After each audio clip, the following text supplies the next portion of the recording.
고린도전서 15장 55절 말씀부터 58절까지 말씀을 봉독하겠습니다.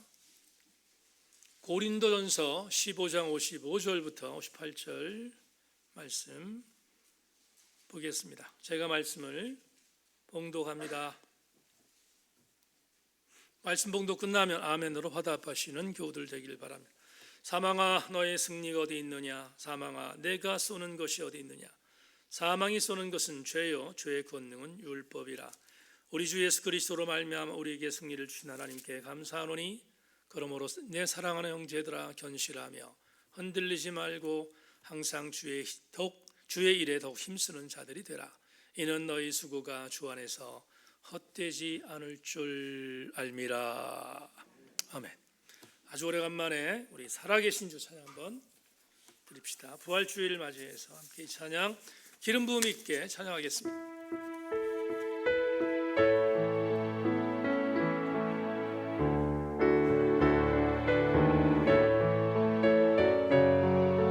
우리 가사 생각하며 부활의 주님을 찬양하는 마음으로 주 하나님, 주 하나님 독생자 예수 날 위하여 오시어 아멘 아멘. 내 모든 죄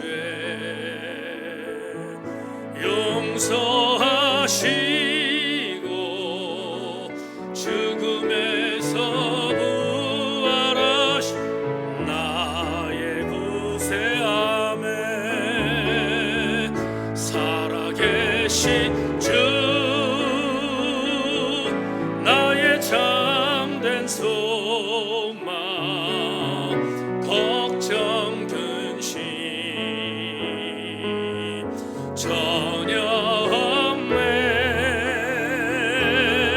사랑의 주 내 갈 길 인도하니 내 모든 삶의 기쁨 늘 충만. 살아계신 주님 살아계신 주님 살아계신 주 나의 참된 소망 걱정 근심 전혀 없네 아멘. 사랑의 주 내 갈 길 인도하니 내 모든 삶의 기쁨 늘 충만하네. 부활하신 주님을 찬양합니다. 주여 살아계심을 믿기에 오늘 사랑하는 교우들 말씀으로 도전받고 다지기 위하여 이 시간 귀를 기울이겠사오니 다시 살아나신 주님께서 우리를 강력하게 독려하여 주셔서 마음이 뜨거워지게 하시고 은혜 받고 돌아가는 귀한 시간이 되게 하여 주시옵소서. 주의 은혜를 기대하며 소망하며 예수 그리스도의 이름으로 기도 올리옵나이다. 아멘. 오늘 2021년 4월 4일 부활주일 여러분과 나눌 말씀의 제목은 부활신앙인들의 결론이라는 제목을 갖고 말씀의 은혜를 나누겠습니다. 마음이 뜨거워지는 시간 되기를 주님의 이름으로 축원합니다. 2주 전에 우리 교회에 사역했던 지임철 목사님이 유동부 치아바타라고 하는 빵을 보내주셔서 아내와 함께 감사하는 마음으로 먹었습니다. 건강한 빵이라고 하는 것을 알았던 지 목사님이 아내가 좋아할 것 같다고 해서 생각해 보내주었기에 감사한 마음으로 함께 나누었습니다. 그런데 이 유동부 치아바타라고 하는 이 빵 선물함을 열자 이 빵집은 빵만 파는 게 아니라 복음도 함께 전하는 크리스천 기업임을 곧 알게 되었습니다.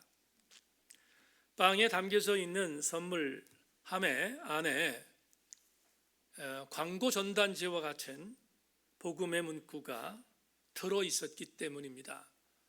그래서 이 집의 CEO가 신실한 크리스천 CEO인 것을 알게 되었는데, 그 선물함에 들어있는 문구의 내용을 소개하겠습니다.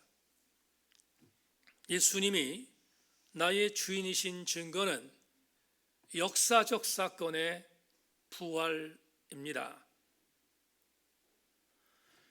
이제 설명하겠지만 이 문장은 어마어마한 신앙 고백이 아닐 수 없습니다.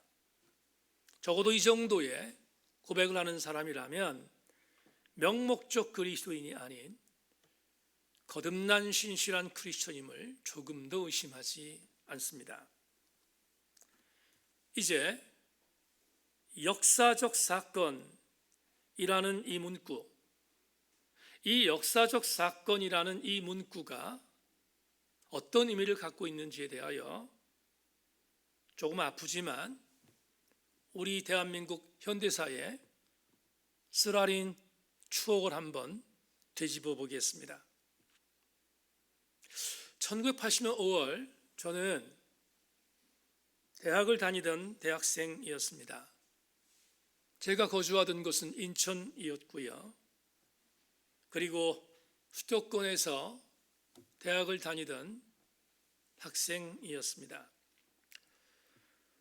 1980년 5월 18일 날 학교가 휴교령이 떨어져서 저는 학교에 나갈 수 없었지만, 그러나 바로 그때 내 땅의 내 조국 남도에서 나와 같은 대학생들이, 그리고 오늘 우리 예배에 참석한 학생들처럼 중고등부 학생들이 전혀 이유를 알지 못하게 죽어갔습니다. 학생들만 죽은 것이 아니라 수많은 우리의 백성들이 대한민국을 지켜달라고 하는 세금을 낸 그 세금으로 살아가는 군인들에 의하여 짓밟혔습니다. 저는 그때 아무것도 하지 못했습니다. 아니, 할 수가 없었습니다. 이유는 뭐냐 하면 시공간이 달랐다는 한 가지 이유 때문에 그때의 참상에 대하여 무지했기 때문입니다. 그런데 깨어나기 시작하는 것은 오래 걸리지 않았습니다. 대학에 입학하자마자 80학번생들은 휴교령이 떨어져서 학교를 나갈 수 없었지만, 당시 저의 과 선배들이 보내준 비밀스러운 소식지를 보게 되었습니다. 그 안에는 남도 광주 안에서 일어나는 진면목의 참상들이 여지없이 담겨 있었고, 어쩌다 보내준 영상을 보다가 경악했습니다. 관심이 있자 미국의 시사 주간지였던 타임즈와 뉴스위크지를 비밀스러운 통로로 보게 되었는데, 타임즈에 있는 커버 스토리와 뉴스위크지에 있는 스페셜 리포트의 중요한 탑 기사들이 까만 줄로 그어진 채로 인쇄된 것을 보았습니다. 저는 당시 영문학을 공부했기에 연상하며 그 글들을 읽었는데, 그 지워진 글들이 있었음에도 불구하고 그 안에 어떤 일이 있었는지에 대해서 여지없이 알게 되었습니다. 내 나라, 내 땅에서 한 권력자의 광기로 인해서 형용할 수 없는 군부의 만행으로 인하여 우리의 사랑하는 이웃들이 무차별로 죽어가고 있다는 이야기를 알게 되었습니다. 오늘 41년이 지난 그때의 그 기억은 저의 추억의 한 켠에 있는 아픈 트라우마 중에 하나입니다. 왜 제가 아파하는가 하면 그 당시 일체의 고통에 대하여 우리의 이웃들에 대하여 아무것도 할 수 없었던 것에 대한 부분에 있어서의 아픔 때문입니다. 그렇다면 제가 왜 아파하는가? 이유는 간단합니다. 1980년 5월에 일어난 41년 전의 사건을 나의 삶의 역사적인 사건으로 믿기 때문입니다.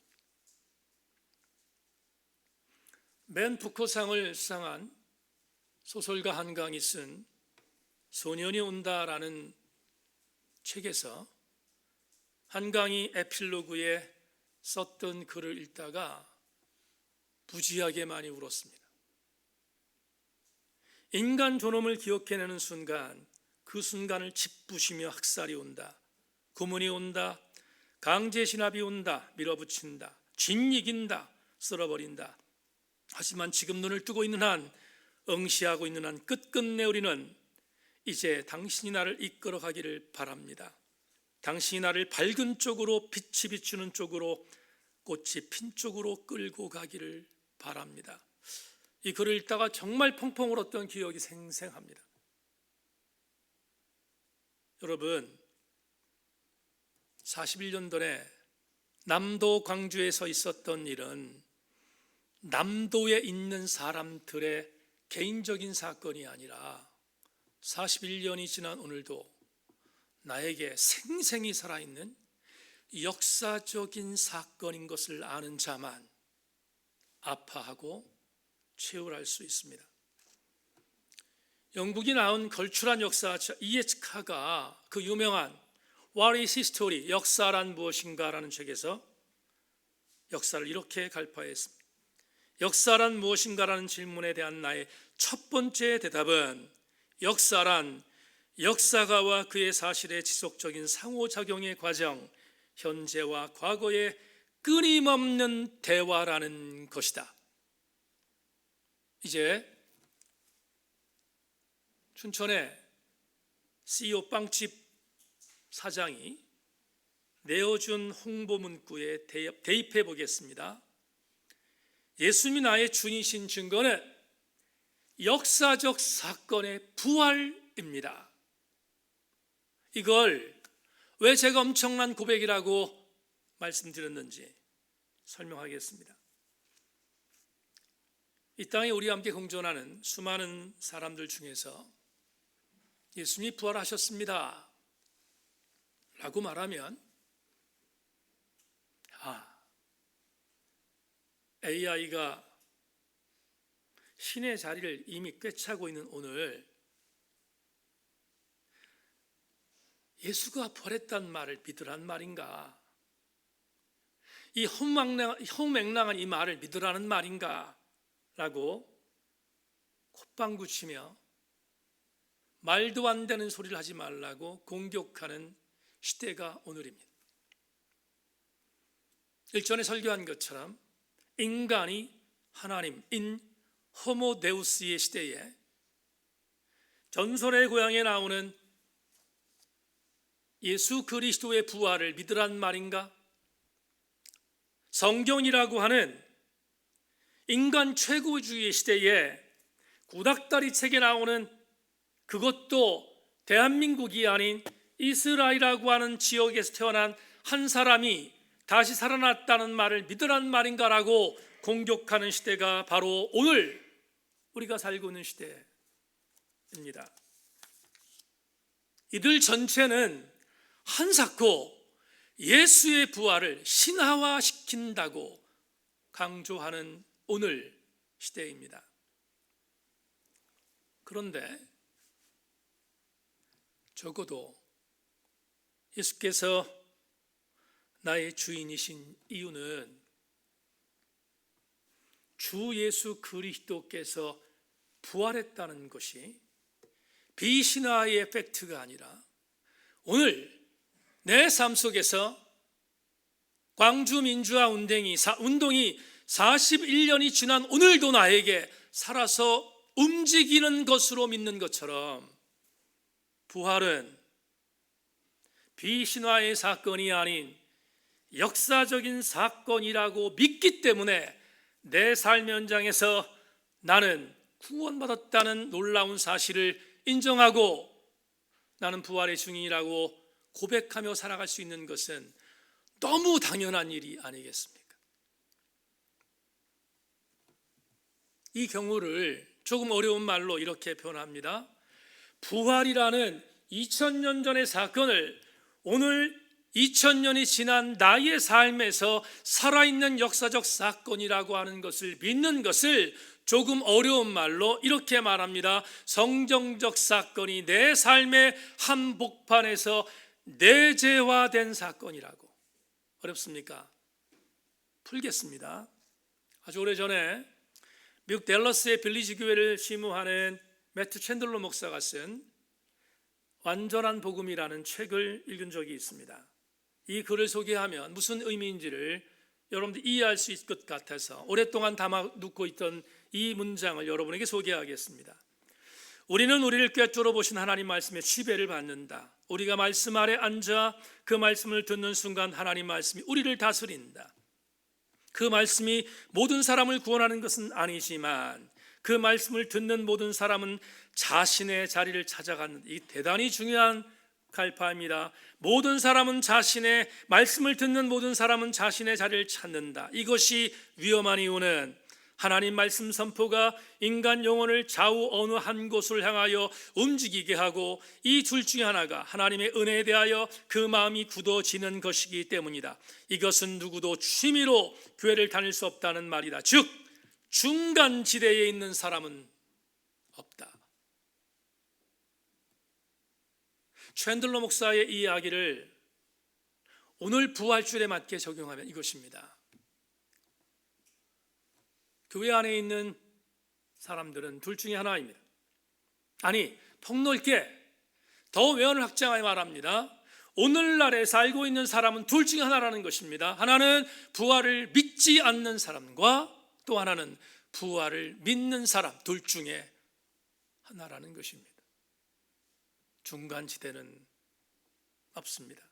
그렇다면 오늘 우리는 2021년 부활주를 맞이해서 나는 진짜 부활을 역사적 사건으로 믿고 있는가를 확인해 봐야 되지 않겠습니까? 그 확인을 오늘 본문을 중심으로 하여 여러분과 함께 집요하게 한번 추적해 보겠습니다. 오늘 본문의 주제절 58절을 자막 통해서 확인하십시오. 그러므로 내 사랑하는 형제들아 견실하며 흔들리지 말고 항상 주의 일에 더욱 힘쓰는 자들이 되라. 이는 너희 수고가 주 안에서 헛되지 않을 줄을 압니다. 다 같이 아멘. 이 58절의 맨 앞에 인과관계 접속사가 보이십니까? 호스테, 그러므로 라고 되어 있습니다. 그러면 인과관계 접속사로 이루어진 58절 이전 사건에 바울이 어떻게 이렇게 담대하게 58절을 선포할 수 있었을까? 이유가 뭘까? 여러분, 그러므로라고 번역되어 있는 이 단어는, 호스테라는 헬라어라는 단어는 앞에 있는 무슨 까닭이 있다는 것입니다. 원인이 있다는 것입니다. 그 원인이 있으므로 우리는 그러므로 이렇게 견고해져야 한다라고 말하고 있는데, 그러면 그 까닭이 뭘까? 견고해져야 할 원인이 뭔가?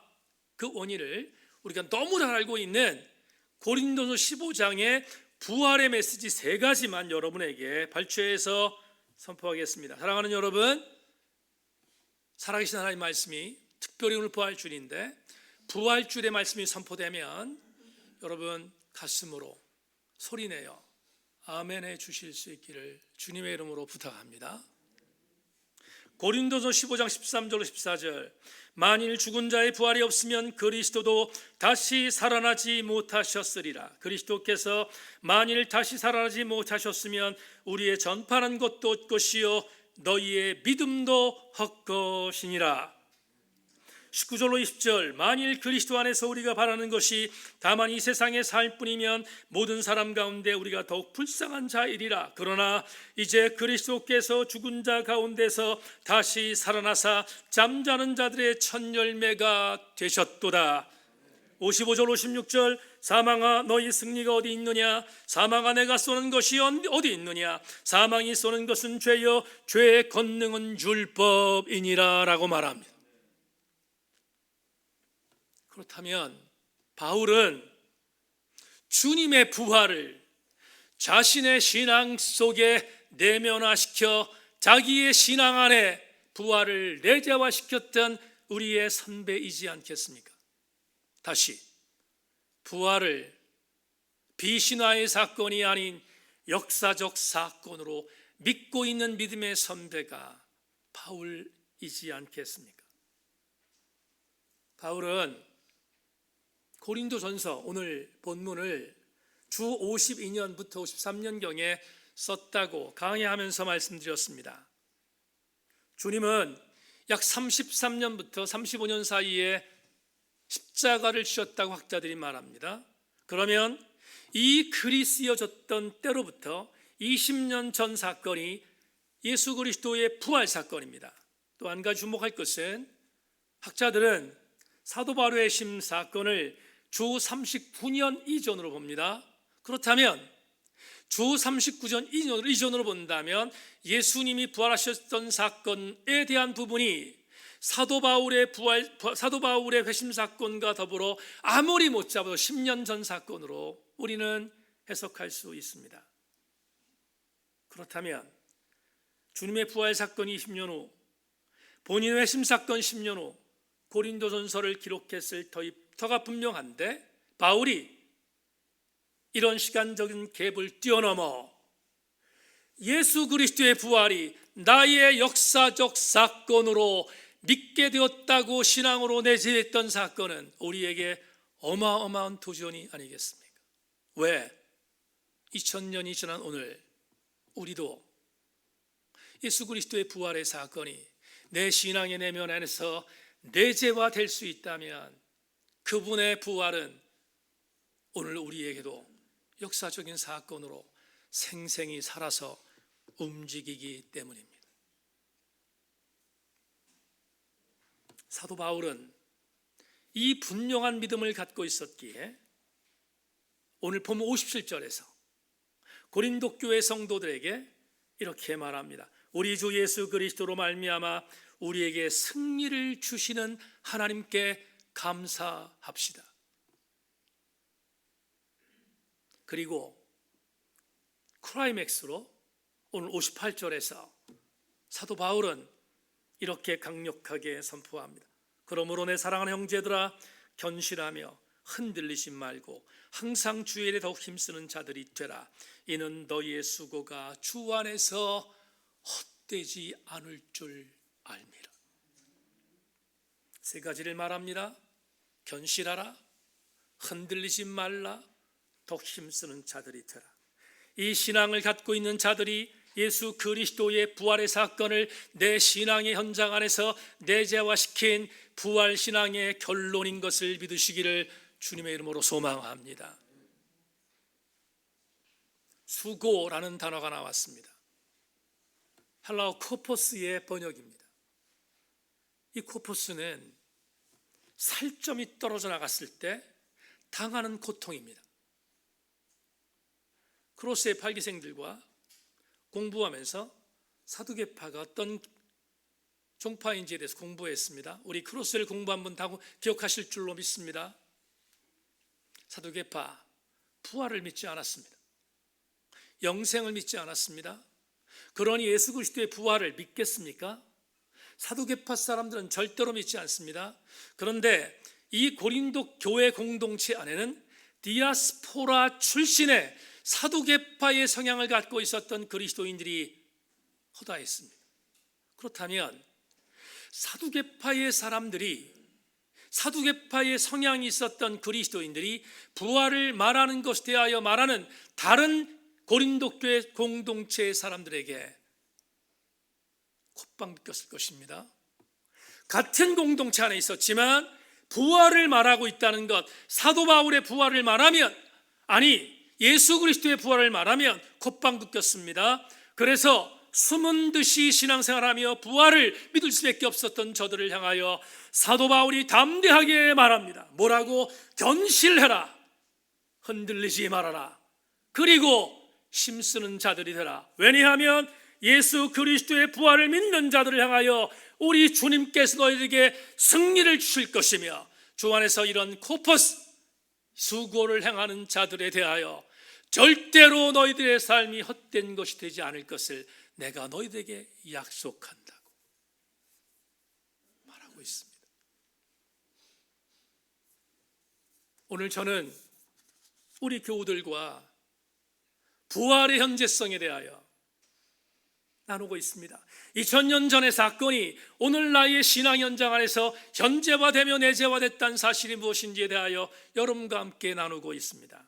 바라기는 오늘 사도 바울이 말한 것처럼 먼저 말합니다. 사랑하는 교우 여러분, 부활을 말할 때 콧방귀 뀌고, 부활을 말할 때 그걸 믿으라는 말이냐라고 윽박지르고, 부활을 말할 때 전설의 고향에서 얘기하라고 말하는 수많은 시대의 사람들을 향하여 여러분에게 이렇게 말하고 싶습니다. 세인교회 성도 여러분, 주 안에서 흔들리지 말고 견실하고 주 예수 그리스도의 부활을 증거하는 힘쓰는 자들이 되라고 말하고 싶습니다. 왜냐하면 주님은 이렇게 오늘 우리에게 말합니다. 너희들의 이 부활의 신앙을 통하여 아름답게 힘쓰는 것이 절대로 헛된 것이 아님을 내가 확증한다는 것입니다. 위로가 여러분들에게 있기를 주의 이름으로 소망하며, 이 강력한 주님의 말씀하심이 여러분들을 전율하게 만든 하나님의 은혜가 될 수 있기를 주님의 이름으로 축원합니다. 이제 우리는 말씀을 정리할 시대가 되었습니다. 그렇다면 이렇게 견실하고 흔들리지 않고 힘쓰는 부활의 증이 된다는 것이 과연 무엇일까? 과연 어떤 것일까? 그것을 오늘의 언어로 해석하고 설교를 맺으려고 합니다.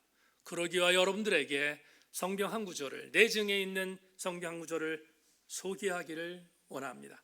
먼저 누가복음 24장 14절 15절을 제가 읽겠습니다. 여러분 자막 보십시오. 그날에 그들 중 둘이 예루살렘에서 25리쯤 되는 엠마오라 하는 마을로 가면서 이 모든 된 일을 서로 이야기하더라. 그들이 서로 이야기하며 문의할 때에 예수께서 가까이 이르러 그들과 함께 동행하시나. 잘 아시는 것처럼 엠마오로 내려가던 패배한 두 명의 제자에 대한 메시지입니다. 예루살렘에서 25리쯤 되는 엠마오로 두 명의 제자들이, 누군지 모르지만 한 명의 이름은 나와 있지만 또 한 명의 이름은 익명입니다. 누군지 모르는 두 명의 제자가 엠마 쪽으로 내려가고 있었던 어간입니다. 그들은 부활을 믿지 않았습니다. 낙심하며 내려갔는데 그들이 얼마 전에 있었던 여러 가지 흉흉했던 예루살렘의 일들, 본인들이 죽은으로 믿었지만 죽었다가 다시 살아났다는 이야기까지 들었던 그들은 예수 그리스도의 부활을 믿지 못했습니다. 그러니까 낙향했습니다. 그런데 놀라운 감동이 있습니다. 좀 전에 읽었던 누가복음 24장 14절 15절에서 그들이 내려가고 있는 동선에, 내려가고 있는 노정의 동선에 주님이 함께 하셨습니다. 그래서 저는 이렇게 믿습니다. 엠마오로 내려가던 두 제자가 패배한 자로 해석하지만 결코 그렇지 않습니다. 도리어 행운아들이고요, 승리자였습니다. 왜냐하면 그 길을 주님이 동행해 주셨기 때문입니다. 동행만 했는가? 이제부터 마무리할 아주 중요한 메시지를 선포하겠습니다. 그들이 부활하신 주님의 이야기를 했지만 답이 없습니다. 서로 이야기를 했는데 예수께서 가까이 그들에게 가셨습니다. 여러분, 주께서 인카네이션 한 것과 너무 흡사하지 않습니까? 낙향하던 그들에게 주님이 가셨습니다. 그리고 가까이 가셔서 부활하신 주님이 대단히 감동적인 액션을 합니다. 이어지는 누가복음 24장 26절로 27절 여러분 귀 기울여 들으실 수 있기를 소망합니다. 그리스도가 이런 고난을 받고 자기의 영광에 들어갈 것이 아니냐 하시고 이에 모세와 모든 선지자의 글로 시작하여 모든 성경에 쓴 바 자기에 관한 것을 자세히 설명하시니라. 여러분에게 부연 설명합니다. 두 제자가 부활하신 예수 그리스도에 대한 사건에 대한 혼미함이 있어 서로 이야기했습니다. 예수께서 가까이 가셔서 그들의 말을 들었습니다. 그러자 그들이 도대체 이 사건이 무엇인지에 대해 궁금했습니다. 궁금하자 부활하신 주님이 그들에게 이렇게 말한 것입니다. 그리스도가 이런 고난을 받고 자기의 영광에 들어갈 것이 아니냐라고 말씀하신 뒤에 구약성경의 모세의 오경과 선지자들의 글로부터 시작됐던 예수 메시아의 탄생과 메시아의 고난까지 자세히 설명해 주었습니다. 그런 뒤에 대단히 놀라운 감동이 있어요. 이 본문에 뭐가 이렇게 말합니다. 다 설명하신 주님께서 이 두 명의 제자에게 말합니다. 형제들아, 모세가 말했던 것들, 선지자들이 말했던 것들, 그 이야기가 뭐냐? 그 이야기가 바로 내 얘기 아니냐? 자, 이 구절에 있어서 전율한 감동이 왔던 글이 있습니다. 뭐라고 되어 있습니까? 이렇게 말합니다. 모든 성경에 쓴 바 자기에 관한 것, 예수 그리스도에 관한 것 임을 알려주고 있습니다. 자, 보세요. 엠마오 도상으로 내려가던 두 제자에게 주님이 방법론을 말하지 않았습니다. 프로젝트가 이렇다 말하지 않았습니다. 플랜이 이렇다는 걸 말하지 않아요. 그들에게 주님이 하셨던 말씀은 당신에 관한 것이요, 주님에 관한 것이었어요. 본인에 관한 것이었어요. 저는 이것을 오늘 2021년 부활주일날 이렇게 영적인 레마로 해석했습니다. 부활신앙이 누구인가? 부활을 믿는 신앙인들의 결론은 무엇인가? 이것입니다. 주께서 내 삶의 정답임을 믿고 사는 그리스도인이 되는 것입니다. 다시, 주님이 내 삶의 정답임을 믿고 사는 그리스도인들이 부활신앙인의 결론입니다. 짜릿한 감동이 있습니다. 여러분, 저는 가끔 그런 걸 많이 느껴요. 나에게 영적인 만족을 주지 못하는 수많은 것들이 있습니다. 내가 고통스러워할 때 이것도 허락하고 저것도 허락하고 방법론이 많고 최선을 다하여 여기저기에서 이런 것이 방법이라고 말하는 것들이 많아요. 그런데 조금도 만족이 안 돼요. 만족이 안 돼요. 여러분들이 목사기 때문에 여러분들에게 어떤 우격다짐을 한다면 저는 오늘 목사로서 진정성이 없이 설교하는 것입니다. 그런데 그런 우격다짐이 아니에요. 제 신앙의 여정 안에서 목회의 임상 속에서 제가 경험한 것이 하나 있어요. 뭔가 여러분, 내가 영적으로 힘들고 어려울 때 나를 일으켜 세워주셨던 것은 다름 아닌 예수 그리스도 당신이셨습니다. 그분 말고는 나의 만족함이 없습니다. The Christ is the answer. 예수 그리스도가 나의 해답이십니다. 여러분의 해답이십니다. 부활절 이후 우리 세인교회 교우들이여 간곡하게 권면합니다. 예수 그리스도에 관한 것, 예수 그리스도 당신에 관한 것, 그것을 붙드실 수 있기를 주님의 이름으로 축원하며, 그걸 붙들 때 우리는 여기에서 유사 크리스천들이 요구하는 것, 저기에서 유사 크리스천들이 요구하는 것이 아닌 예수 그리스도 그분께서 저와 여러분들을 부활신앙인으로 굳건히 견고하게 흔들리지 아니하며 헛되지 않은 삶을 살아가는 아름다운 당신의 백성들로 만드실 줄로 믿습니다. 우리는 오늘 이 은혜 안에 신앙의 아름다운 경주를 감당하는 부활신앙인의 결론의 극치를 경험하는 우리 교우들이 되기를 다시 한번 주님의 이름으로 소망합니다. 말씀 맺겠습니다. 주차장 화단에 꽃을 심었습니다. 부활절 맞이해서 강단의 부활절 장식을 마무리했습니다. 이 꽃들을 제천에 살려고 가봤더니 너무 비쌌습니다. 그래서 발품이라 하자 생각해서 항상 갔던 원주로 아내와 함께 배가 비싼데 살 수 없어서 원주까지 다녀왔습니다. 원주를 갔다 오다가 항상 식사 시간이 되면 가성비 대비 음식이 괜찮았던 한 집을 장인 집사님이 이전에 한번 소개를 해서 그래서 다녀왔습니다. 지금 인터넷 예배로 장 집사님 예배를 드리고 있을 줄 아는데 거기를 들렸습니다. 오랜만에 들렸습니다.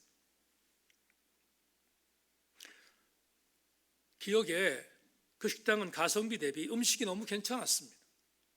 너무 오래간만에 갔습니다. 먹었습니다. 나오는데 결단은 저보다 아내가 훨씬 빠릅니다. 뭐라고 말하는가 하면 오늘부로 여긴 졸업이야, 이렇게 말했습니다. 이유가 뭔가? 두 가지 이유 때문입니다. 첫째, 초기에 방문했을 때와 맛이 달라졌습니다. 둘째, 고객들을 위한 먹거리 준비가 성의가 없었습니다. 그래서 결론 맺었습니다. 이 집은 초심을 잃었다 생각했습니다. 여러분 아십니까? 우리 권미수 집사님을 비롯한 식상을 중요하시는 분들은 명심해야 될 것 중에 하나가 뭡니까? 맛은 CEO가 아는 게 아니라 고객이 알아요. 여러분, 맛을 잃으면 식당 문은 닫아야 합니다. 왜냐하면 닫아지게 되어 있습니다. 이 집이 그랬습니다. 오늘부로 이 집은 졸업이야, 아내가 말했을 때 저는 목사니까 직업의식이 생겼습니다. 왜 아내가 이렇게 말했을까 생각하다가 이런 결론에 도달했습니다. 사랑하는 여러분, 식당은 맛을 잃을 수 있지만 그리스도인들은 맛을 잃으면 되겠습니까? 예수 그리스도인들에게 있어서의 맛이 뭘까? 굉장히 많은 이야기를 할 수 있겠지만 저는 분명히 한 가지를 말할 수 있습니다. 예수 그리스도인들이 신앙의 맛을 잃지 않는 유일한 방법은 부활신앙으로 무장하는 것입니다. 흔들리지 않는 것입니다. 오늘 2021년 부활주일입니다.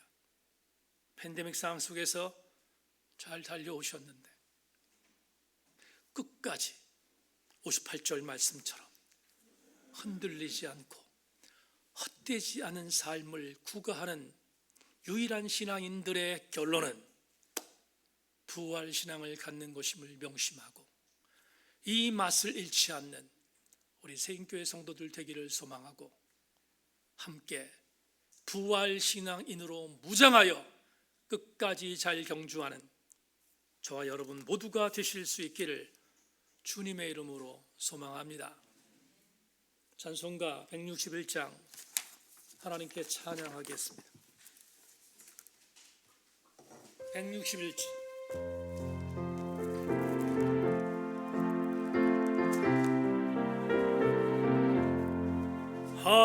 할렐루야 우리 예수 부활 승천하셨네.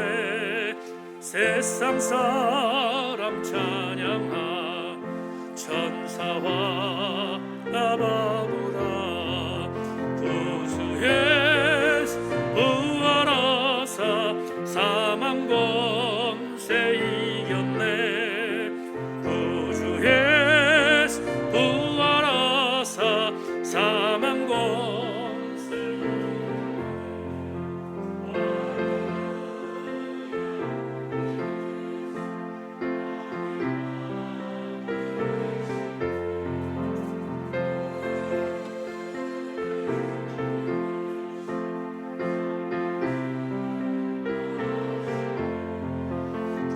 주 예수 부활하사 처음 열매 되셨네. 구주 예수 부활하사 처음 열매 되셨네. 할렐루야. 우리 예수 음과 티가 없도다. 무덤 속에 있는 죄 주가 일으키시네. 주 예수 부활하사 영광 주로 오셨네. 구주 예수 부활하사 영광 주로 오셨네. 부활하신 주님, 깨어 믿음에 굳게 서서 하나님의 은혜 안에 온전히 서가는 우리 세인교회 성도들 되게 하여 주옵소서. 부활의 신앙을 갖고 견고하며 힘쓰며 흔들리지 않은 영성을 갖고 믿음으로 잘 달려가는 우리 교우들 전체가 되게 하여 주옵소서. 사랑하는 교우들, 부활주일을 맞이하여 예배하며 신앙의 고백을 담아 분깃들을 드렸습니다. 하나님, 부활절 이후 성도대 일터와 경영터와 가정이 주 안에서 더 아름다운 행복의 노래들을 부르게 하시고, 더불어 하나님의 은혜 안에 더 귀한 간증들이 흘러넘치는 복된 부활절 이후가 되게 하여 주시옵소서. 성령의 기름 부음이 충만한 성도대 가정 되기를 소망하며 드리신 예물 위에 축사하여 주옵소서. 예수 그리스도의 이름으로 감사하며 기도 올리옵나이다.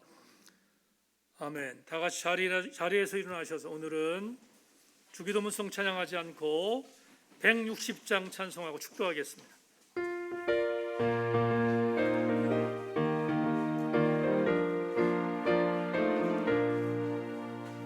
무덤에 머물러 예수 내 구주 새벽 기다렸네. 예수 내 주 원수를 다 이기고 무덤에서 살아나셨네. 어둠을 이기시고 나와서 성도와 함께 길이 다스리시네. 사셨네 예수 다시 사셨. 헛되이 지키네 헛되이 지키네. 예수 내 구주 헛되이 봉하네. 예수 내 주. 아멘 아멘. 원수 다 이기고 무덤에서 살아나셨네. 어둠을 이기시고 나와서 성도와 함께 길이 다스리시네. 사셨네 예수 다시 사셨네.